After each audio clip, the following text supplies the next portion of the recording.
Points. Meanwhile, we are learning disturbing new details about a deadly limo crash on Saturday that killed 20 people near Albany, New York.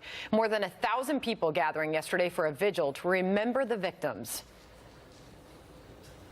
During these trying times, it's important that we remember that our community is here to support one another and to remind us that to take nothing for granted, to remind us to cherish our family, our friends, our loved ones, to remind us that there is strength in this community.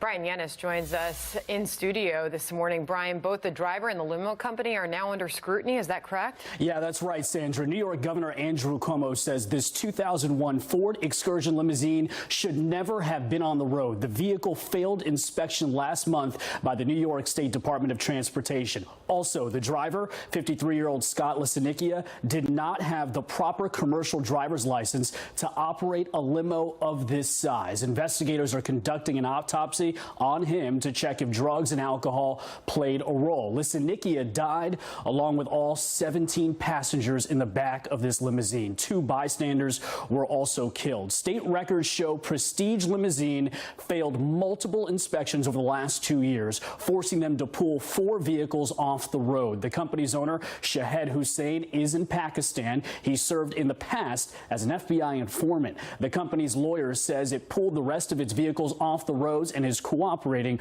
with authorities. The National Transportation Safety Board is on scene examining the limo's data recorders and mechanics and also attempting to determine if speed was a factor. Is there any evidence at all that the brakes were being applied? There's no apparent skid marks. However, I want to point out that like today and yesterday on Saturday it was misting, so that could perhaps a damp road could perhaps mitigate any skid marks. Passengers were on social media. They're asking for anyone with information to come forward.